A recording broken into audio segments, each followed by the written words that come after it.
Comecemos com a leitura de Efésios, capítulo 4, versículos 22 a 24. Efésios, capítulo 4, versículos 22 a 24. E aí nós lemos: Que quanto ao trato passado, vos despojeis do velho homem, que se corrompe pelas concupiscências do engano, e vos renoveis no espírito do vosso sentido, e vos revistais do novo homem, que segundo Deus é criado em verdadeira justiça e santidade. No segmento anterior, entre vários pontos, consideramos o ensino de Paulo sobre a renovação do espírito do seu sentido. A seguir a esta demonstração, notamos que Paulo acrescenta que os cristãos da antiga cidade de Éfeso se vestissem do novo homem. Em contraste com o velho homem, este novo homem, que é criado de acordo com Deus, em verdadeira justiça e santidade, manifesta características diferentes. Como vimos no início desta série, um dos problemas destes cristãos da cidade de Éfeso era o desafio que tinham de entender as características da sua nova identidade em Cristo. Eles tinham ouvido o Evangelho de Jesus e o tinham aceite. Vejamos como exemplo em Efésios capítulo 2, versículos 5 a 6, Efésios 2, versículos 5 a 6, o que tinha sido a sua experiência em Jesus. Paulo diz: Estando nós ainda mortos em nossas ofensas, nos vivificou juntamente com Cristo. Pela graça sois salvos. E nos ressuscitou juntamente com Ele e nos fez assentar nos lugares celestiais em Cristo Jesus. Notemos, estas pessoas tinham sido vivificadas com Cristo. Significa que tinham conhecido em Jesus uma nova vida, uma nova qualidade de vida. Eles conheceram o poder da sua ressurreição com Cristo. E, em Cristo, eles estavam assentados nos lugares celestiais. Esta tinha sido a sua experiência. Porém, por falta da vigilância, a velha natureza, ou seja, o que eles eram antes de conhecerem Jesus, essa natureza surgiu para os dominar novamente. E era esta velha natureza que Paulo chama o velho homem, em Efésios 4, 22, que eles deviam remover de suas vidas. Paulo diz que eles deviam remover o velho homem de suas vidas. E no lugar deste velho homem, deviam vestir-se com o novo homem. Uma lição muito importante com este ensino é que vimos que não basta pôr de parte o problema. É preciso, sim, pôr de parte a velha natureza, mas também, e de grande importância, é preciso intencionalmente dar lugar ao novo que nos é dado em Jesus. O discípulo não pode ficar como que entre duas naturezas, entre a natureza do velho homem e a natureza do novo homem. Porque se ficar aí, a velha natureza, o instinto para o mal, vai querer voltar e querer dominar a pessoa. Por isso é que o cristão deve conscientemente pôr de parte aquilo que era antes a sua vida. Portanto, em termos de viver para o pecado, deve pôr isso de parte e procurar viver para Jesus. Como é que estes cristãos poderiam discernir o que constituía ser um novo homem? Seria pelo assimilar a instrução da verdade que está em Jesus. Vejamos o que está escrito em Efésios 4, versículos 20 e 21. Efésios 4, versículos 20 e 21. Mas vós não aprendestes assim a Cristo, se é que o tendes ouvido, e nele fostes ensinados, como está a verdade em Jesus. O discurso de Paulo é inequívoco.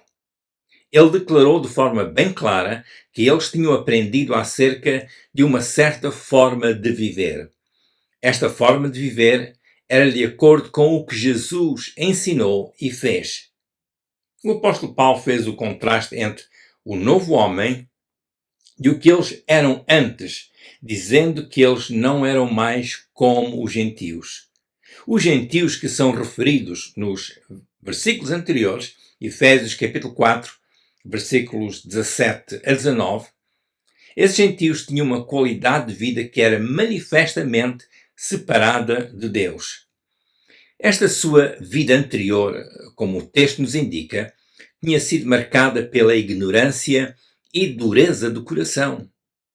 Porém, tendo sido salvos pela graça, como lemos em Efésios capítulo 2, versículos 8 e 9, Efésios 2, versículos 8 e 9, estes discípulos também foram instruídos segundo a verdade libertadora e restauradora que estava em Jesus e que foi manifesta em Jesus. Em Efésios 4:20, o apóstolo Paulo refere que eles tinham aprendido sobre Cristo. O verbo aprendestes significa que no passado eles de facto tinham aprendido. Tinha havido algo da parte deles, uma decisão, uma iniciativa, e eles aprenderam. Significa que eles receberam informação, eles receberam instrução. A formação que receberam era a revelação sobre a redenção que há em Jesus. Eles tinham sido formados mediante a instrução dada por Jesus, de acordo com o que lemos em Mateus 28, 19. Aí, Mateus 28, 19, nós lemos que Jesus enviou os seus discípulos dizendo: fazei discípulos das nações. E esta frase, fazei discípulos, no texto grego implica dar ensino de forma que as pessoas, as nações, viessem a ser discípulos instruídos. Portanto, não era só uma questão de mudar uma capa, havia necessidade de instrução. E eles receberam, eles próprios aprenderam esta matéria que lhes foi ensinada. Estas pessoas, pela sua parte ativa, receberam o ensino, que era a revelação da verdade que está em Jesus, com vista a eles serem discípulos. Portanto, o que eles aprenderam preparou-os para conhecerem o poder da verdade e para andarem na verdade. Em Efésios 4:21, a seguir, Paulo diz algo curioso. Ele disse: se é que o tendes ouvido. Uma forma de entender esta frase é a seguinte: se realmente o tendes ouvido. A expressão realmente, no grego, está na forma de particípio, significando que Paulo os estava a descrever como pessoas que tinham a capacidade de ouvir. E se tinham ouvido a Cristo, isto é, se tinham ouvido o ensino sobre a verdade que está em Jesus, eles teriam que tomar uma decisão baseando-se no que eles tinham ouvido. O verbo ouvir expressa o sentido de entender o que foi dito da parte de Jesus. Há como que uma referência a estes cristãos que, no processo de aprenderem de Jesus, que eles terão ouvido ao Senhor Jesus. É como se tivessem tido um testemunho no seu interior. Era como se, no processo da sua aprendizagem, esse testemunho equivalesse a ouvirem Jesus. Por exemplo, em Romanos 8:9, Paulo refere nós termos o Espírito de Cristo habitar em nós. Com base neste texto de Romanos 8:9, compreendemos que a pessoa que aprende de Jesus e que recebe a verdade que está em Jesus, que essa pessoa terá em si o Espírito de Cristo. Significa então que os discípulos de Jesus têm em si o Espírito de Cristo que os ajuda a receberem o ensino sobre a verdade que está em Jesus. E neste processo é como se tivessem a ouvir a voz de Jesus. Portanto, estão a estudar sobre Jesus e há uma intimidade com os ensinos de Jesus, que essa intimidade é interpretada por Paulo como se eles estivessem a ouvir Jesus. Compreendemos que este é um tipo de ouvir dinâmico. O tipo de ouvir que possibilita a transformação de quem ativamente ouve. Em Efésios 4:21, Paulo acrescenta: e nele fostes ensinados. Isto é, em Cristo eles receberam a formação. O sentido destas palavras é que no passado houve alguém que os ensinou. Portanto, houve algo da parte deles em que eles próprios aprenderam, mas no processo também houve quem os ensinou. A verdade que lhes foi ensinada foi a verdade que está em Jesus. Portanto, não foi uma filosofia religiosa criada pela religião dos homens, mas foi um ensino dado, seguindo o fundamento da verdade que foi revelada em Jesus. O que é que significa a verdade que está em Jesus? Porque Paulo usa esta expressão. A verdade que está em Jesus realmente é o conteúdo do Evangelho de Jesus. É aquele ensino daquilo que Jesus fez pelo ser humano. É aquele ensino que Jesus deu aos apóstolos e que estes, por sua vez, ensinavam às nações, como lemos em Mateus capítulo 28, versículos 19 e 20. Em João 14, 6, nós lemos: Disse-lhe Jesus: Eu sou o caminho e a verdade e a vida. Ninguém vai ao Pai senão por mim. E aqui vimos Jesus a dizer que Ele é o caminho, Ele é a verdade, Ele é a vida. Ninguém vai ao Pai senão por Jesus. É preciso conhecer esta verdade que está em Jesus para conhecer esta dinâmica de vida que há em Jesus e também por Jesus ter acesso a Deus Pai. A verdade que está em Jesus é a verdade que, sendo conhecida, é verdade que liberta. De acordo com João 8,32. Em João 8,32 nós lemos que Jesus disse: E conhecereis a verdade, e a verdade vos libertará.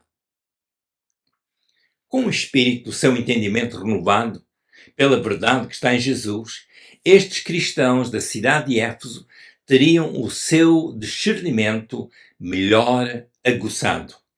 Eles estariam esclarecidos para identificar o que é próprio do novo homem, seja na conduta, no discurso, no raciocínio pessoal. Sendo renovados pela verdade que está em Jesus, eles teriam um discernimento melhor preparado, melhor aguçado para realmente identificar o que é próprio do novo homem e que por isso devia estar neles.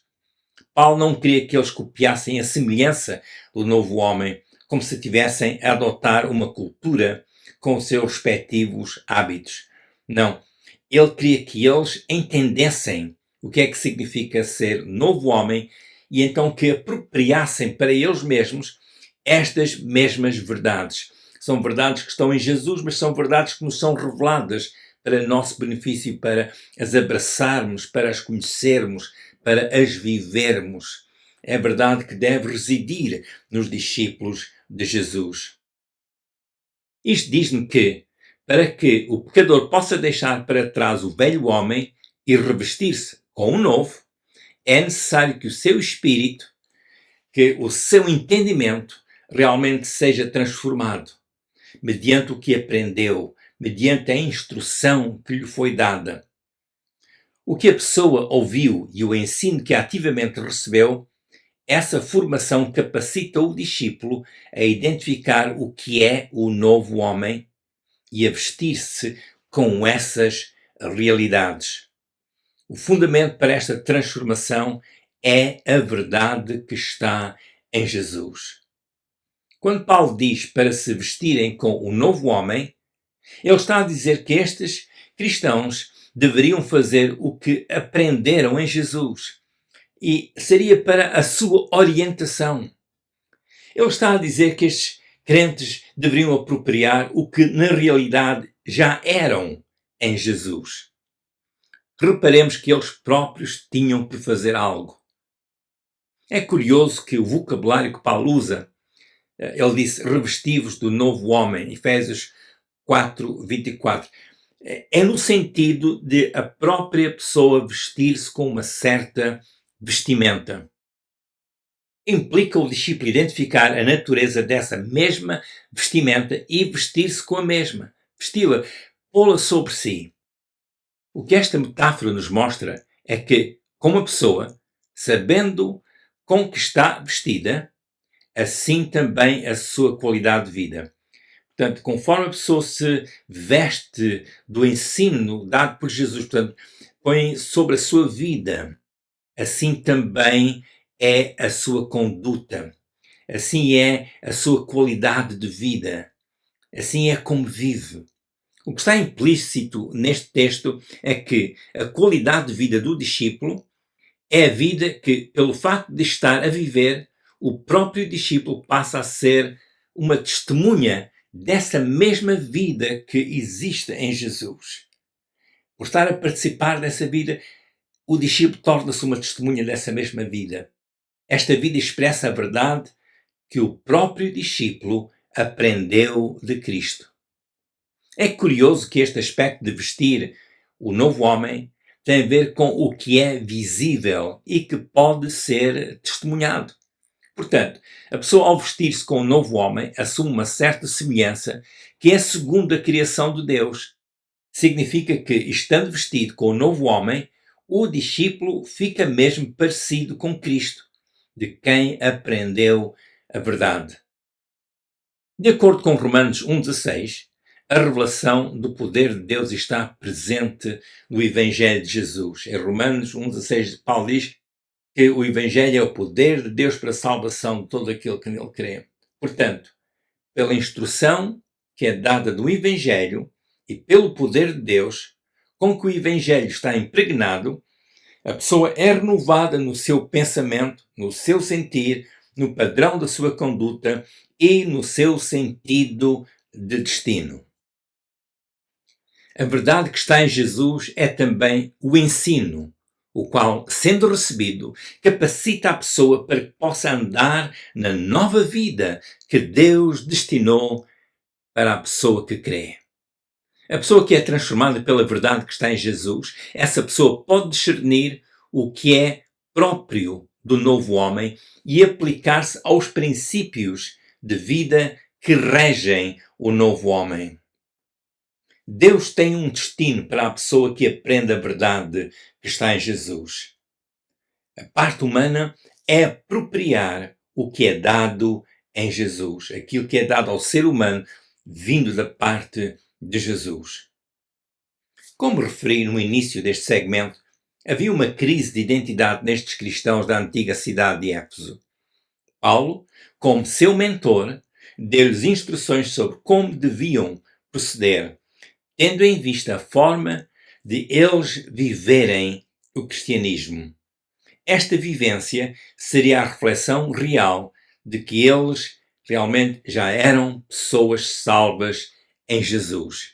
Era importante eles identificarem estas realidades espirituais e apropriarem as mesmas e assim viver no poder da verdade que está em Jesus.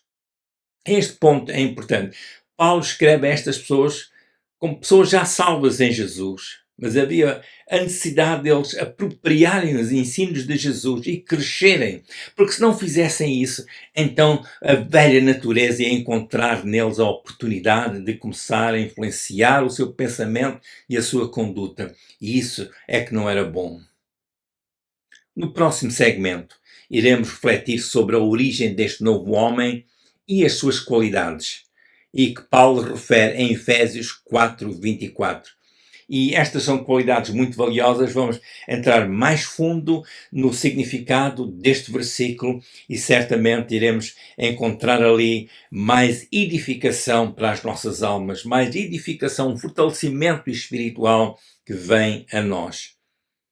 Sugiro aqui que ouça novamente este ensino para ficar melhor inteirado das verdades espirituais que o apóstolo Paulo transmitiu por escrito à igreja de Éfeso. Será oportuno refletir no melhor caminho que o discípulo tem a seguir. O melhor caminho é aquele que nos é indicado pela verdade que está em Jesus.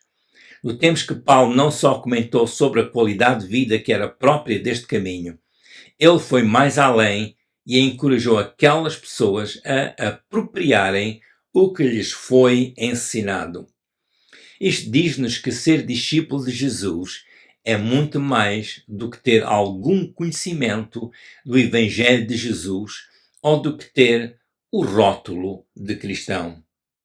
O encorajamento do apóstolo Paulo é que possamos receber este ensino e o aplicar a nós mesmos. O princípio é andar segundo esta revelação que tem vindo a nós pelo Evangelho de Jesus. Talvez tenha pensado em como começar neste caminho da verdade que está em Jesus. Se é a sua intenção andar neste caminho, poderá dizer a Deus que recebe o Senhor Jesus e a salvação que lhe é ofertada em Jesus. Comece por aí. Diga, oh Deus, eu recebo Jesus, o teu amado Filho, como meu Salvador. Eu recebo a salvação que Jesus me oferece. Esta expressão ou expressões deste género, sendo feitas diante de Deus e no nome de Jesus, e acompanhada com a fé em Jesus, é como o ponto de partida. Com palavras simples, diga a Deus Pai que aceita a salvação que lhe é ofertada por Jesus. Creia que Deus ouve a quem a Ele clama. Termine com os seguintes conselhos. Todos os dias leia um pouco da Bíblia. Todos os dias fale com Deus Pai em oração. Faça a sua oração sempre em nome de Jesus. E, sempre que possa, frequente uma igreja que ensina, com base na Bíblia, sobre o caminho da salvação. E, conforme as oportunidades, fale com outras pessoas sobre a razão de Jesus ter morrido na cruz. Continue orando que a paz de Deus seja ampla na sua vida. Ouça agora os seguintes anúncios.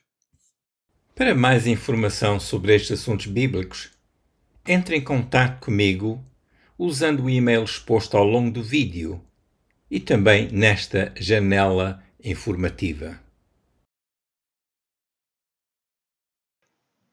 Se desejar ser notificado pelo YouTube sobre as próximas reflexões, poderá clicar no botão por baixo do vídeo onde diz Subscribe ou Subscreve. Partilhe esta reflexão com outras pessoas.